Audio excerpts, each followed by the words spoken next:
Ito po yung kalagayan ngayon dito sa Bicol. Alas 12 ng madaling araw.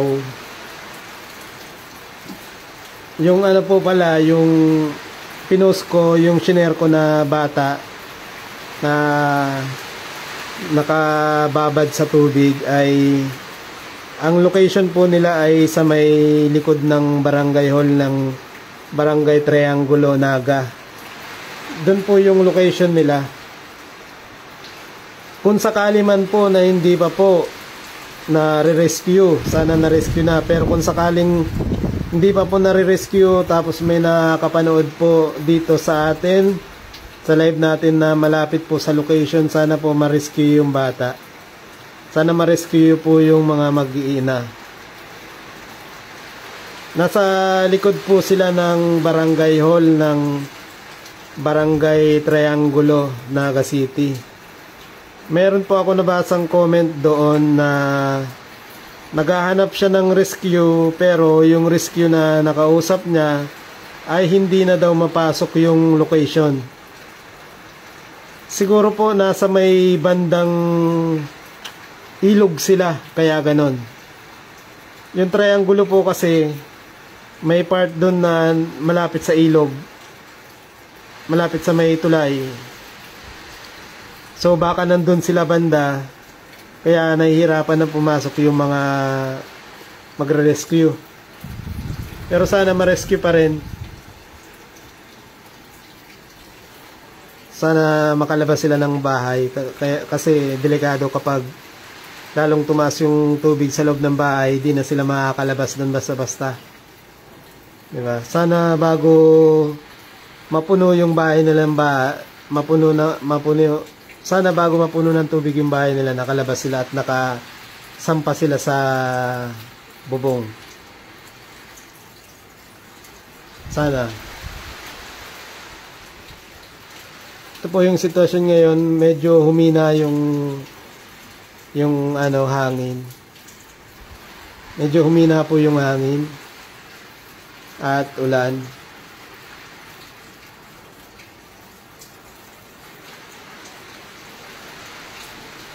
Sana bukas wala na.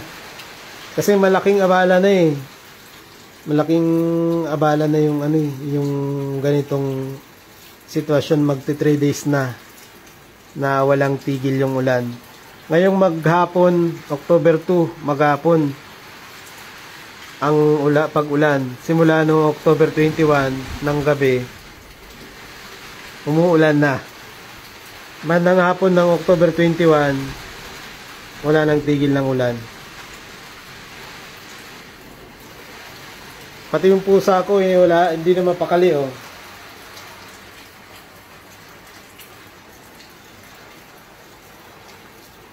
Diyan po sa may nandito po ako, ang location ko pala ay Sepa. Diyan sa baba namin yung daan. Malalim na diyan sa unahan ng tricycle. Kasi may umapaw na diyan oh, na creek, kaya baha. Kaya inadjust na yung mga tricycle dyan, kasi tumataas na yung hangin. Tumataas na po yung tubig. Ito po yung update nito ngayon sa Bicol. Yung bandang Dilosario po, bandang Panganiban at sa may Triangulo, baha na po. Sa mga subdivision po na nasa may Dilosario, baha na po. Yung mga kotse po nakaangat, palutang-lutang na, ibig kong sabihin. Palutang-lutang na po yung mga kotse doon sa may Dilosario, sa mga subdivision po sa Dilosario. Yung Dilosario po ay papuntang Pili. Papunta po siyang Pili. Sa unahan po ng Concepcion. Malapit na po sa boundary. Yung dulo po ng Del Rosario, yun po yung boundary. Nandun po yung boundary ng Pili at Naga. doon po sa Del Rosario, sa mga subdivision doon, inuulit ko po, ang kalagayan po nila doon ay baha na po hanggang bubong. So yung mga kotse po, kung makikita nyo po sa balita ng ABS, ay ano na po, paanod-anod na po yung mga kotse, nakalitaw na po. Sa may barangay Triangulo naman, hanggang ano na, bubong na yung mga baha, yung pagbaha. Dito naman po sa may Pacol Road, hapon pa lang po sa may bandang Deca, sa may LCC at Cookville ay hanggang dibdib na yung tubig, bandang hapon pa lang. So ngayon po, magmamadaling araw na po, panigurado mas malala yung baha doon.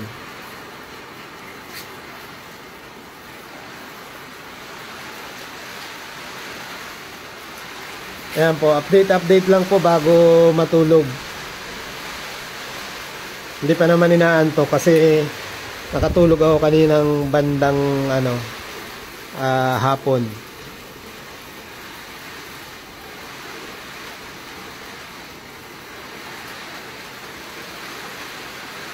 Medyo na to may hina-hina na Sana tuloy-tuloy na yung paglubay ng bagyo.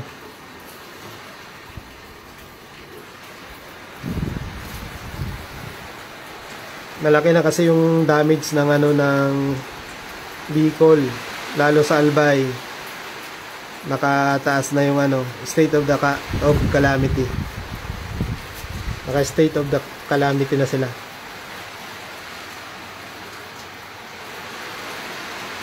Shoutout po sa 19 viewers po natin. Maraming salamat po sa panonood. Sana safe po kayo dyan. Pwede po kayong magpa-shoutout, pwede po kayong manawagan, pwede po kayong mag-comment kung sino po yung pwedeng kung sino po yung gusto nyong i-shoutout. At sa mga gusto pong magpa-rescue, pwede po nating itawag yan sa police po. Meron po tayong number pala na nakuha. May hotline po tayong nakuha doon sa may post po kasi dito kanina, kung sakaling po gusto niyo po ng number ng PNP at mga magre-rescue, nandito po.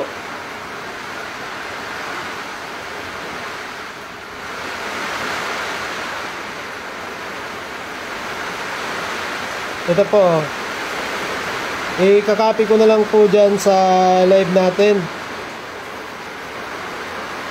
Sa live ngayon, ipipaste ko po yung yung hotline. Baka po may mga naghahanap ng hotline ngayon.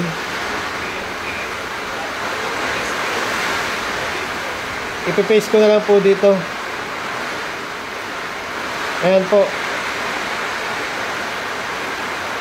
Ipipin ko na lang po. Ikakopy ko na lang po dyan sa live natin. Ayan po, nakapin na po yung nakapin na yung ito po yung sinasabi ko kanina na humingi ng tulong. Ayan po, yung bata nakababad na po sa tubig. Ngayon, ito pong lugar kasi na to ay malapit sa may ilog.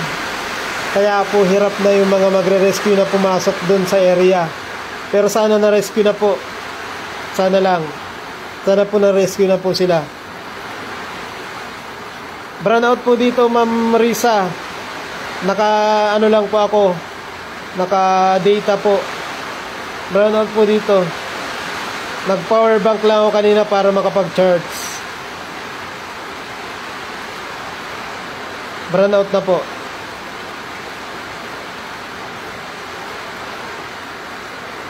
Kanina pang umaga. Kaya po, sana na-rescue na yung mag-iina. Shoutout po, Ma'am Jocelyn Li Ligencio B. Shoutout po sa mga family consulta po.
Salamat din po, Ma'am Jocelyn, sa suporta po.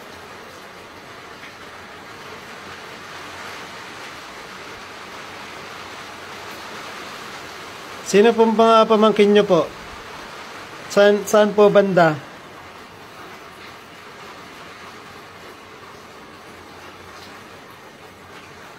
Sir Mark, hindi pa rin po umihinto yung ulan at hangin. Wala pa po mismo sa Bicol yung bagyo, pero napakalakas niya na. Malakas pa rin po, Ma'am Beverly.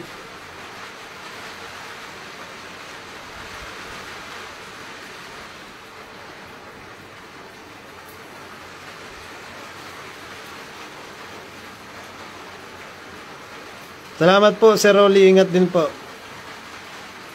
Shoutout po sa mga relatives ni Sir Rolly,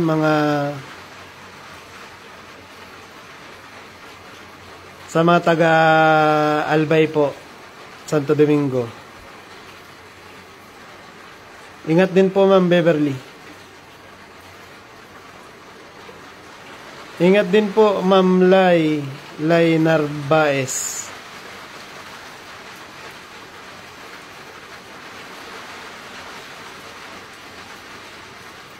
Sana po okay sila, ma'am. Sana po okay.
Shoutout po dyan sa mga nasa Lebanon. Ingat po dyan kasi magulo po ata dyan ngayon, ma'am.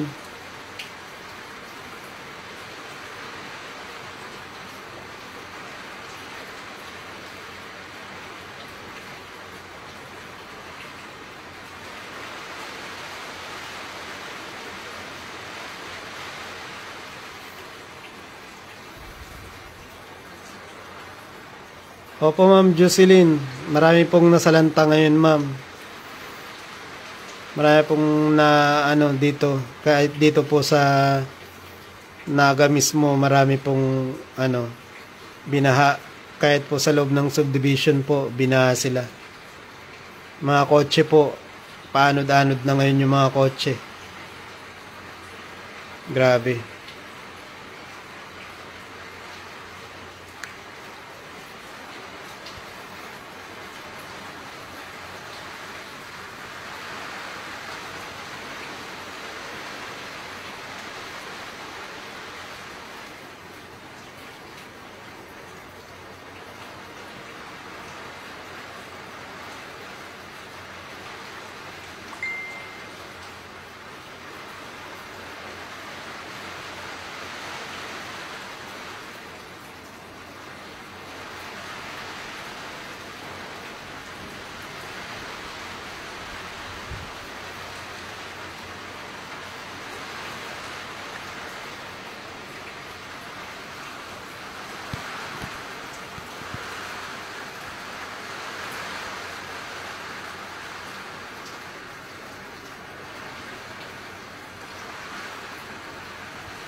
Sa po kami ngayon, ma'am, dito po sa Naga, San Felipe po, yung location namin.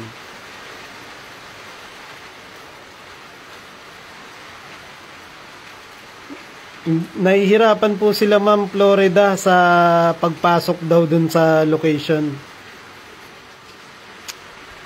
Hirap yung hirap yung mga nagre-rescue. Sana maano sila ng Coast Guard, kasi yung Coast Guard yung may facility para sa mga ganun. Sila yung may mga gamit na pwedeng mag-rescue ng ganong sitwasyon ngayon. Kasi kung mga ordinaryong tao din, mga ordinaryong residente na walang alam sa pagre-rescue at walang gamit, baka makadagdag pa po sila sa magiging casualties.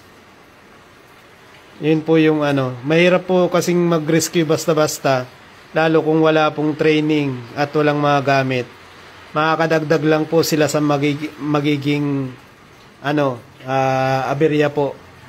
Magiging mga ano, casualties po. Sana maano na po ng ibang ano ng gobyerno. Kagaya ng Coast Guard po. Kasi sila yung may mga pwedeng gamiting pang-rescue doon. Tapos yung mga sa Bureau of Fire po.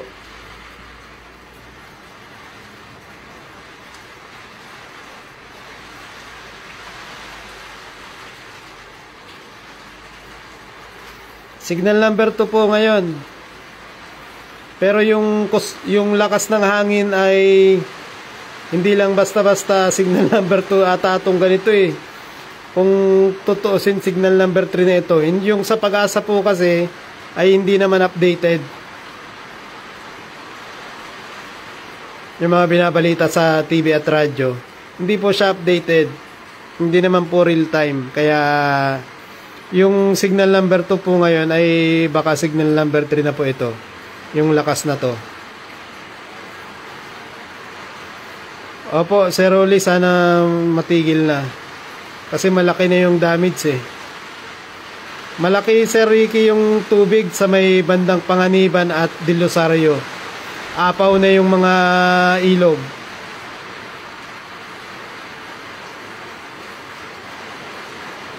Sir Marlon, baha pa rin yung mga lugar. Sa bandang Del Rosario, yung mga sa subdivision doon, nagsisilutangan na po yung mga kotse.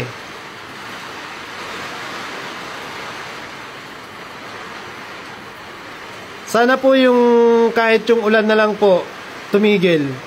Kahit yung hangin, kahit ganito yung hangin, wala naman na ata masyadong madadamage kasi may mga naputol ng kahoy. Pero yung ulan, sana hindi na lumakas kasi mas madadamage yung mga property dahil sa tubig. Yung hangin po, hindi naman ganun kalakas. Kayang-kaya pa.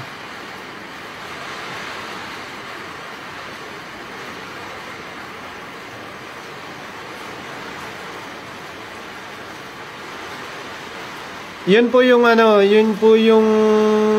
masaklap diyan kasi yung mga bata madali lang i-rescue yan eh, pero yung mga matatanda lalo may mga sakit, yung may mga sakit, yung nahihirapan na kumilos, yun yung delikado sa ganitong mga panahon. Ang hirap i-rescue niyan, lalo kapag wala masyadong nagre-rescue, delikado po yung buhay nila.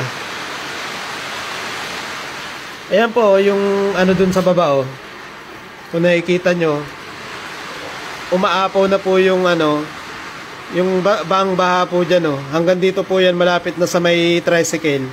Kanina po, dun lang sa may bandang gitna. Ngayon, hanggang dito na, malapit sa tricycle. Yan. Baha po yan dyan dahil sa pag-apaw ng creek dito po malapit sa amin. Yan po, dyan po yung creek dyan oh. Kaya po, ganyan po yung sitwasyon dito sa amin. Yan. Yan po yung sitwasyon dito. Sa mga nagtatanong po sa location malapit dito, yung mga ng update, na ang gusto nilang update ay Naga. Ang location po namin ay San Felipe. Sakop pa po ng Naga.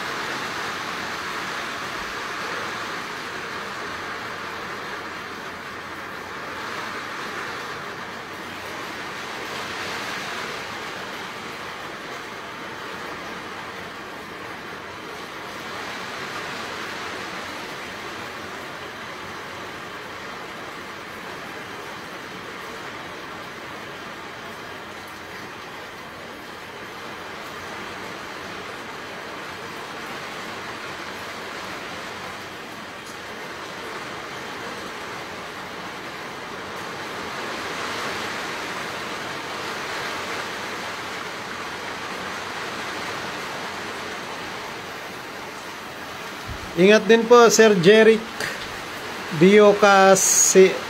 Diocaresa. Ingat din po.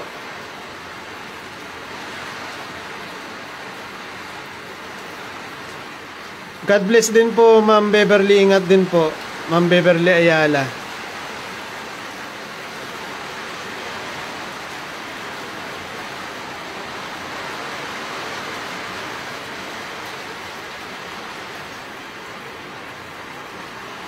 Baka po may kakilala ko po kayong mga taga Coast Guard or taga BFP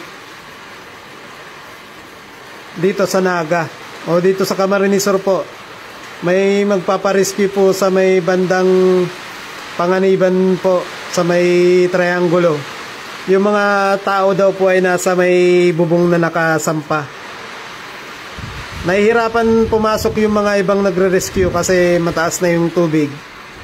Kailangan po dun ay bangka, yung pang-rescue na bangka.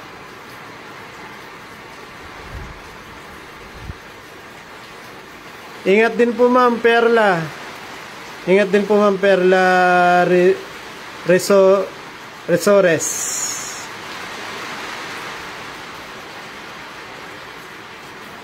Pa-share na lang po ng live para baka sakaling mapanood ng mga taga-rescue, yung mga nagre-rescue po. Pa-share na lang po ng live natin. Baka sakali lang po na mapanood ng mga nagre-rescue. Kailangan po ng rescue dun sa Triangulo po. Nasa bubong na po yung mga tao. Hindi po mapasok-pasok na mga ibang nagre-rescue kasi mataas na po yung tubig. Kailangan po ng pang-rescue po dun ay yung bangka.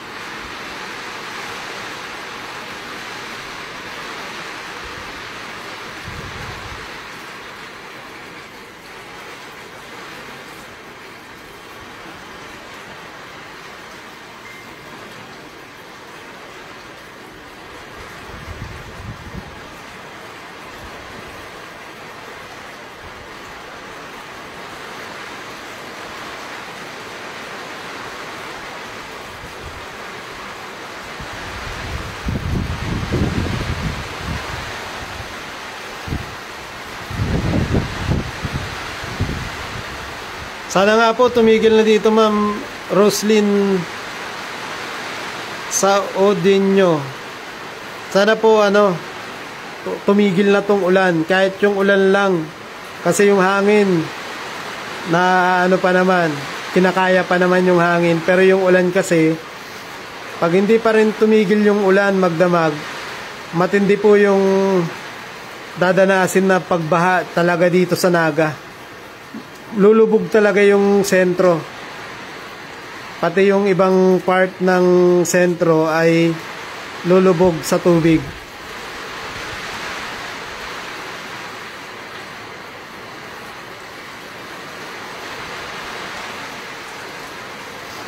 Sana yung sana yung ulan tumigil na kasi yung ulan yung delikado eh.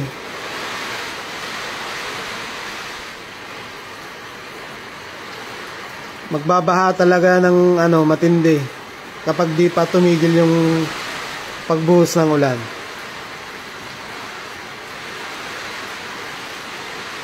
Ang laki kasi ng bagyo na to. Napakalaki ng sakop niya.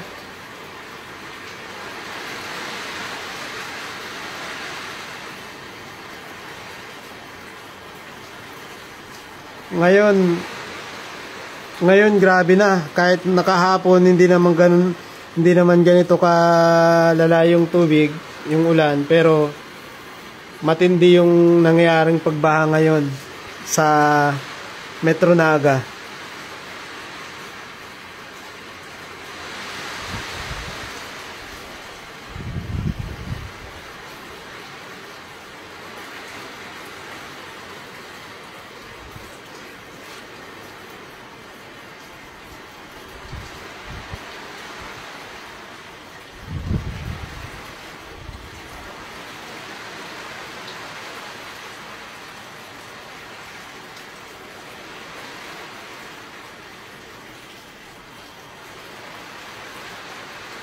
Kahit daw po pala sa bandang Nabua, Sa may bandang Nabua po ay marami na rin pong nagpaparescue. Ayan po. Sa post po ito ni Rider Nurse Moto. Ayan po. Sa barangay, sa sa municipality po ng Nabua. Sako pa po ito ng Camarines Sur. May mga nagpaparescue na rin po. Ayan po.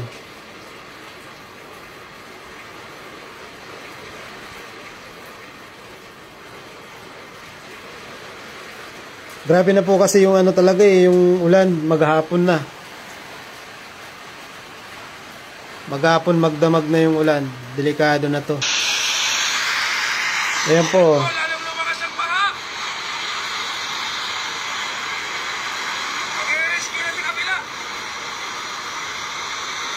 Saang lugar kaya to?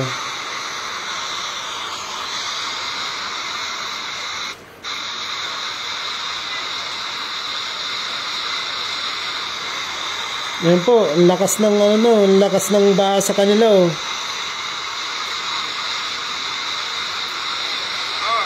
Tingnan po sa kailangan tayo angko. Mataas po kami rito. Mataas na lugar po na natatayuan ko. Yan po, sa baba po yan. Kalsada po yan oh. Mag-rescue sa kabila.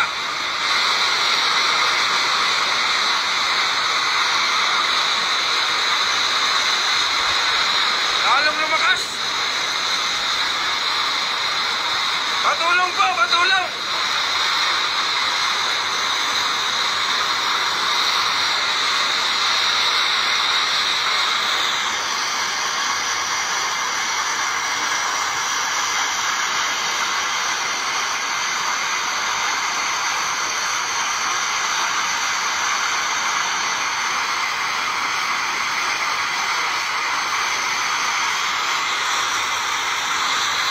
Sa Bonbon, Libon Albay. Sa Albay po pala ito. Bicol po, Bicol. Sa Albay.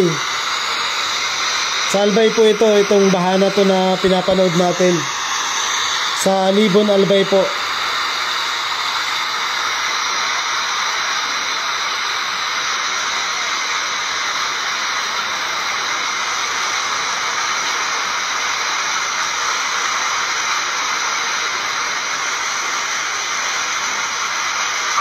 Na po kami dito, 6 na oras.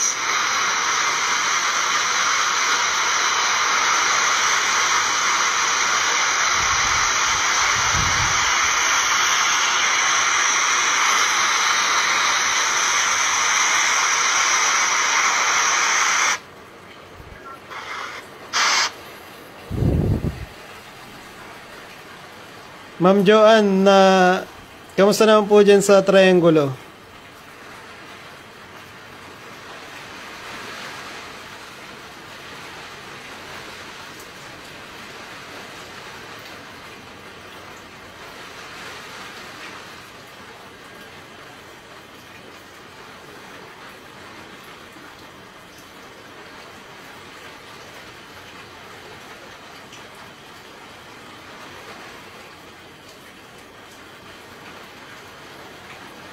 Mas malala po pala yung nangyayari ngayon sa sa may bandang Albay.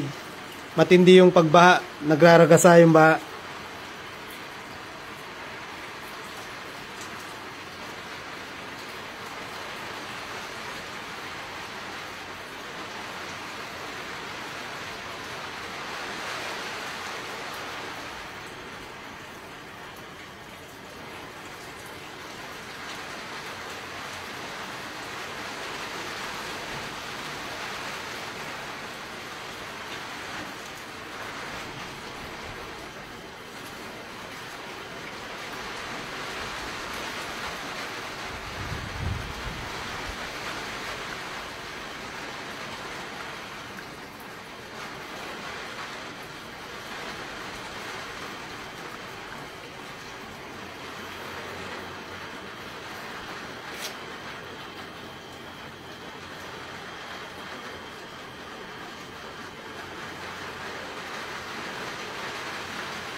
Sa Albay pala matindi yung ano natin, yung nararanasan na ano, bagyo dun sa Albay.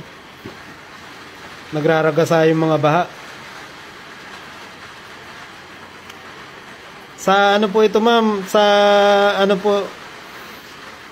Sa Libon Albay po, Ma'am Beverly. Shoutout kay MC Motovlog. Shoutout Sir Mark. Salamat. Ingat din po.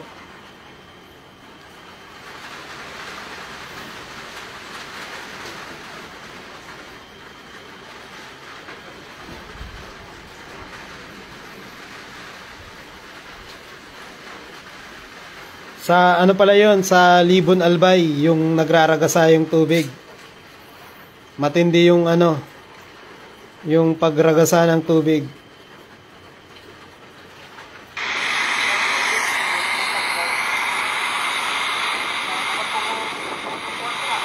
What's up guys? So live kita ngawan sa di Aricho. So sa di ko garahe. Adi baha sa di na. Wala kita lang tiklo. Abot na sa di paniila no. Nauda na sa side mo.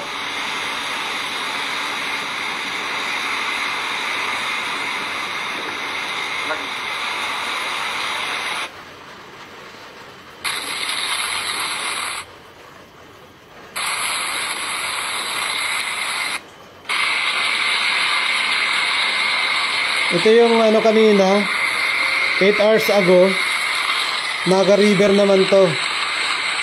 Ayan o, siguro mas ano na ngayon, nasa kalsada na ngayon yung baha. Ayan, umaapaw na o.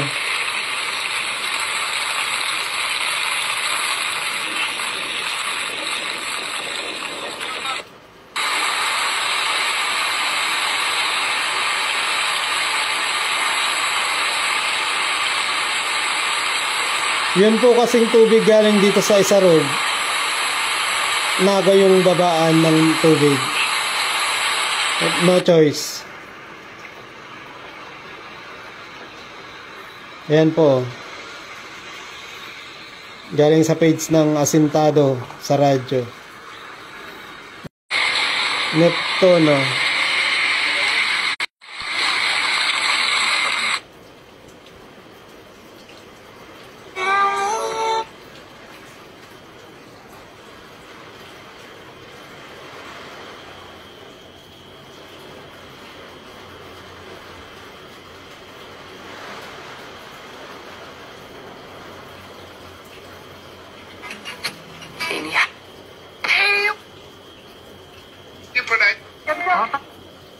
Yan po yung ano, yung bagyo. Ang laki ng ano niya kasi. Ang laki ng sakop niya. Wait lang. Hindi na makita. Silaw na yung ano natin ah. Yan oh. Ang laki ng sakop niya.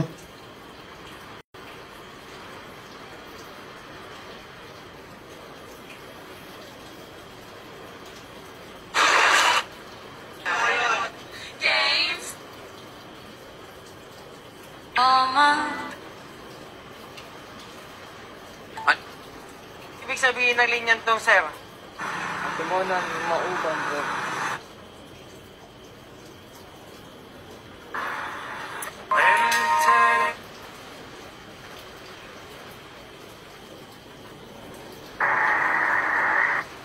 Matindi yung ano, yung nangyayari pala ngayon sa Albay. Mas malupit pala guys yung nangyayari ngayon sa Albay. Mas matindi yung nangyayari ngayon sa kanila. Sa ano po, Sir Alex sa Tinambak, binabaha din po dun. Kasi dati dun kami nakatira dati.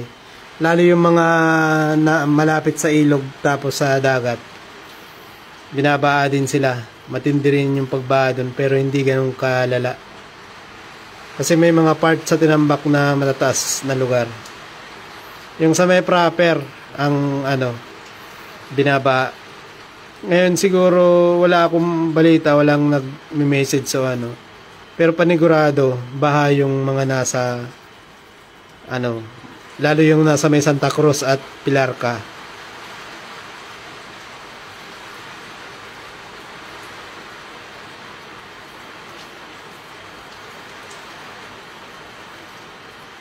Sa ano po, Sir John Albert, sa Cavite po kanina, pagtawag ko kay Mrs., makulimlim pa lang. Ibig sabihin, kung nandyan na sa inyo sa may Bulacan, kung umuulan-ulan na dyan,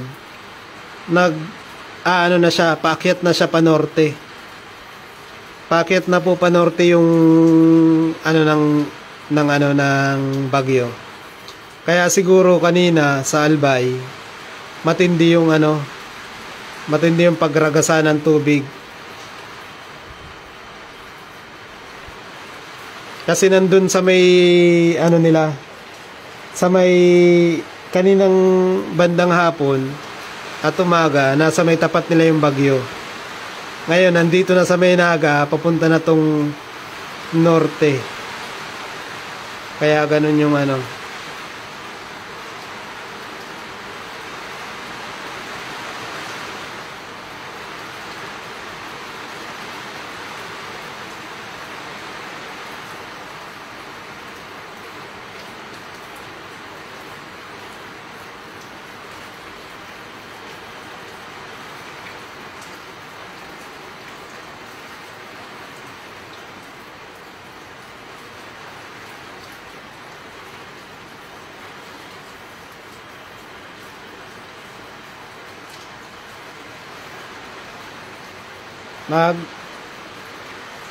mag-update na lang po ako bukas. Ay mamaya pala. Mamayang kasi palubat na yung mga cellphone ko. Ayan magsha-shutdown na yung isa. Yung isa magsha-shutdown na. Tapos itong gamit kong isa ay malapit na rin malubat. So mamaya po pagliwanag, mag-update na lang po ulit ako. Kailangan na rin po magpahinga. Ingat po kayo kung saan man po kayo naroroon ngayon. Ingat po, lalo sa baha. Huwag na pong lumabas ng bahay. Huwag na po tayong umosyoso sa labas kung wala naman pong importanteng gagawin. Yung pong pag-rescue po ay pwede tayong makatulong sa pag-share ng mga post. Kagaya na itong live. I-share po natin para mapanood po ng mga nagre-rescue, yung mga otoridad. Yung pong may mga training po sa pag-rescue, dapat po yung mag-rescue para safe po yung mga i-rescue at yung magre-rescue. Hindi po kasi pwedeng basta na lang po tayo mag-rescue kung wala po tayong proper training sa pagre-rescue. Nagdadagdag lang po tayo sa magiging casualties po. Lalo po sa may Barangay Triangulo po dito sa Naga, hindi na po mapasok basta-basta ng mga gusto mag-rescue kasi mataas na po yung tubig. Kaya ang kailangan pong magre-rescue po doon ay taga-gobyerno po dapat talaga. Taga Coast Guard or taga BFP po. Yun po yung yung dapat na mag-rescue sa kanila. Yung may mga bangka. Yung may bangka dapat. O kaya po yung sa risk reduction po. Yun po dapat yung sa kanila. Kasi may mga gamit po. Pero tayong ordinaryong mamamayan lang, kahit gustuin nating mag-rescue, kagaya ko, hindi ako makapunta dun sa lugar na yun. Kasi dito pa lang sa may Deca at sa may Cookville, baha na po. Lagpas tao na po yung baha. Kaya hindi tayo makakapunta doon. Delikado po. Kaya yung mga nakakapanood na itong live na mga taga Triangulo, kung kaya nyo pong i-rescue yung mga tao na nasa na ngayon, bubong ng bahay, baka ma-rescue nyo po, pero dobleng pag-iingat po kasi delikado po. Mataas na yung level ng tubig po. Ayan po. Hanggang dito na lang po. Maraming salamat sa pagsubaybay. Ingat din po Ma'am Maricel. Maraming salamat po sa pagsusubaybay. Update na lang po ako mamaya po pagliwanag po. Maraming salamat po. Ingat po tayong lahat.